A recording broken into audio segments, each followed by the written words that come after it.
સ્વાદ રસિયાઓ ચેતીને ખાજો પાણીપુરી, કેમ કે અમદાવાદમાં પાણીપુરીમાંથી નીકળ્યો છે વંદો। સેટેલાઇટ વિસ્તારમાં એક યુવક દીવાન પકોડીમાં પાણીપુરી ખાવા પહોંચ્યો હતો, જેમાંથી વંદો નીકળ્યાનો તેણે આરોપ લગાવ્યો। યુવકના આરોપ બાદ આરોગ્ય વિભાગે એકમને સીલ કરી દીધું છે। અમદાવાદ શહેરમાં ખાદ્ય એકમોમાંથી જીવાત નીકળવાના સિલસિલા બંધ નથી થઈ રહ્યા। વધુ એક વખત અમદાવાદ શહેરમાં રવિવારે એ પ્રકારની ઘટના સામે આવી છે, જ્યાં અમદાવાદના જોધપુર વિસ્તારમાં આવેલ ખ્યાતનામ દીવાન ભેળ પકોડી સેન્ટરમાંથી એક ગ્રાહકને કડવો અનુભવ થયો।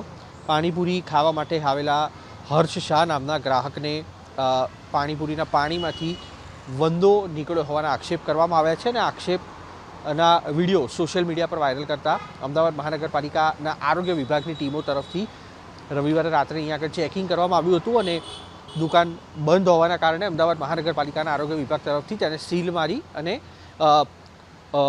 નોટિસ ઇસ્યુ કરવામાં આવેલી હતી। આ દ્રશ્યો છે જે સીલ ગઈકાલે રાત્રે કરવામાં આવ્યું હતું તેના, અને આરોગ્ય અધિકારી સાથે થયેલી વાતચીત અનુસાર ટીમ અહીંયા તપાસ અર્થે આવેલી હતી, પરંતુ દુકાનના શટર પડેલા હોવાના કારણે હાલમાં સોશિયલ મીડિયા પર વાયરલ થયેલા વિડીયોના ઉપરથી આ એકમ છે તેને સીલ કરવામાં આવેલું છે, અને આવશ્યકતા લાગશે તો જે સંચાલક છે તેને પણ ઘટના સ્થળે બોલાવવામાં આવશે અને તેની પર પૂછપરછ કરવાની કામગીરી છે તે અમદાવાદ મહાનગરપાલિકાના આરોગ્ય વિભાગ તરફથી કરવામાં આવશે।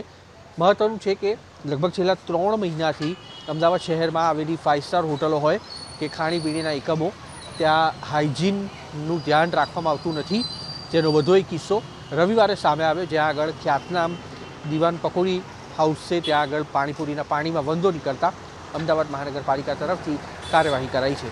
કેમેરામેન નૈનેશ ગોરિયા સાથે કુશાંક સોની, એબીપી અસ્મિતા, અમદાવાદ।